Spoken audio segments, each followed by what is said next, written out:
हे दोस्तों, अगर मैं कहूं इस स्किल को सही से सीखकर सही जगह पर सही समय पर इस्तेमाल किया जाए तो पैसा ही पैसा है।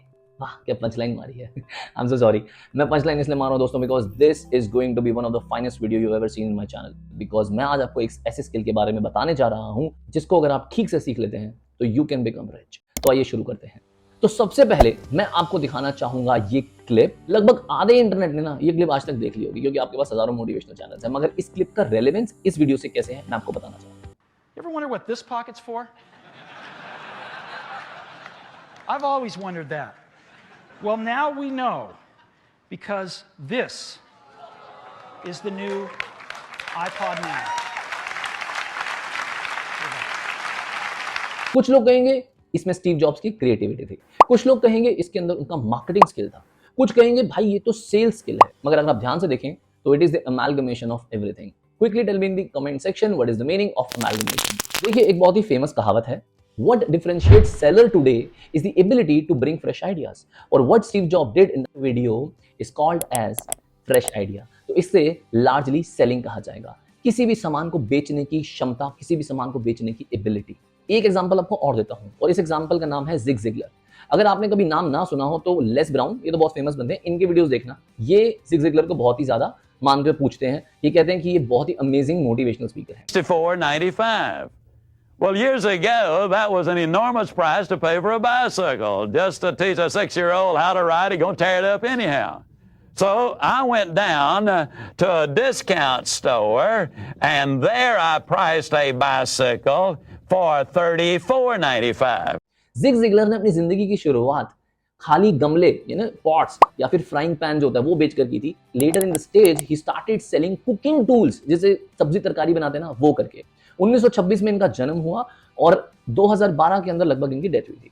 उस पूरे स्पैन में इन्होंने टोटल अपनी नेट वर्थ $15 मिलियन थे और उनको रिच ही माना जाता था because he was wealthy also, और वो भी एक अच्छे सेल्समैन थे। बाहर एक फेमस ऑथर है रेनर जीटलमैन। जीटलमैन ने एक बुक लिखी थी the wealth elite.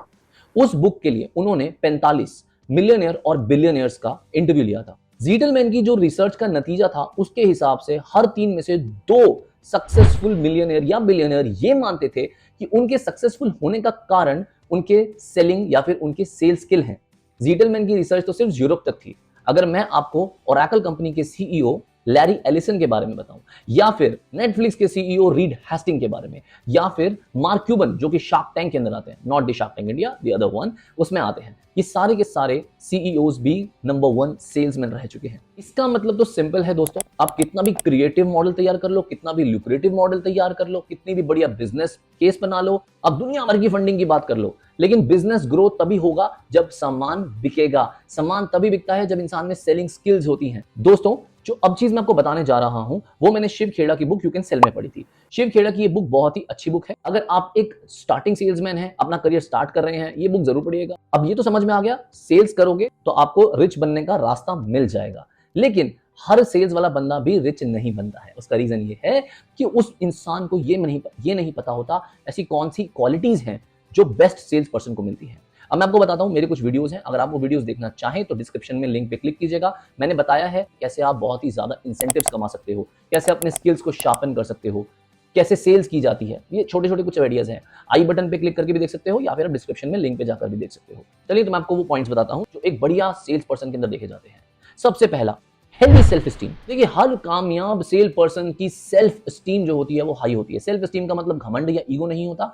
Self esteem का मतलब होता है उसका विश्वास, उसका आत्मबल, वो बहुत ही स्ट्रांग होते हैं। उनका एक मोटो होता है लाइफ के अंदर, जैसे कि किसी का मोटो है कस्टमर फर्स्ट कमीशन सेकंड, मतलब कि पहले मैं देखूंगा कस्टमर की प्रॉब्लम क्या है, कस्टमर को हेल्प करूंगा और उसके बाद मैं सोचूंगा अपने प्रोडक्ट को बेचने और सेल्फ स्टीम के बारे में। जो भी हाई सेल्फ स्टीम वाला सेल्स पर्सन आपको मिलेगा ना, you will always see these people having strength position. Strength position का मतलब ये नहीं है कि अखाड़े में जाके खड़े हो गए भाई, नहीं, ऐसा नहीं है। इसका मतलब ये है these people have qualities, these people have quality that they don't bow down to things which are not right। अगर आप इन लोगों से बात करेंगे तो ये डिफेंसिव मोड पर इजीली नहीं जाते हैं because they know that they are confident and उनका हाई सेल्फ स्टीम होता है। सेकंड पॉइंट आता है गुड कम्युनिकेटर, यानी कि लिसनिंग और परसुएशन स्किल्स। मैं आपको एक बहुत ही बढ़िया तरीका बताता हूं कि कम्युनिकेशन मेरे हिसाब से क्या होती है। किसी ने बहुत पहले मुझे इसके बारे में समझाया। मान लीजिए अपने पॉकेट से 10 रुपए का नोट निकालता हूं, वो 10 रुपए नोट मैं आपको देता हूं, आपने वो 10 रुपए का नोट लेकर अपने पॉकेट में डाला। जो 10 रुपया मैंने आपको दिया, वही सीरियल नंबर, वही कलर, वही पुराना, सब कुछ सेम टू सेम उसी कंडीशन में अगर आपने उसे रिसीव किया है, तो ये कम्युनिकेशन पूरी हो गई। अब आप सोच रहे होंगे यार 10 रुपए कहां से आ गए? मैं आपको और सिंप्लीफाई करके बताता हूं। मतलब ये है कि सामने वाला कुछ बोल रहा है और आप उसे सुन रहे हो, बोलने की इंटेंसिटी और सुनने की इंटेंसिटी जो है वो सेम है। उसका जो क्रक्स है, वो सारी बातें अगर उसने जो बोली और उसी इंटेंसिटी से आपने समझी, तो वो एक सक्सेसफुल कम्युनिकेशन मानी जाती है। बोलने से ज्यादा कम्युनिकेशन में लिसनिंग को इंपॉर्टेंस दी जाती है। हियरिंग और लिसनिंग में भी फर्क होता है। इस पर मैं सेपरेट वीडियो बनाऊंगा, लेकिन आज समझेगा, आप ठीक से लिसनिंग स्किल्स अपने यूज करते हैं तो आपको वो चीजें तो समझ में आएंगी जो सामने वाले ने कही हैं, और वो चीजें भी समझ आ जाएंगी जो सामने वाले ने नहीं कही हैं। अनकही चीजें, नॉन वर्बल कम्युनिकेशन। आप किसी इंसान को तभी परसुएट कर सकते हो, तभी इन्फ्लुएंस कर सकते हो, जब प्रॉपरली आप उसकी बात को समझ सकते हो कि वो चाहता क्या है। उसे चाहिए एसी और आप उसे कूलर बेचने जा रहे हो, तो कोई फायदा नहीं होगा ऐसी कम्युनिकेशन का। Third is belief and conviction. ये वाली जो क्वालिटी होती है ना, ये बहुत रेयर होती है।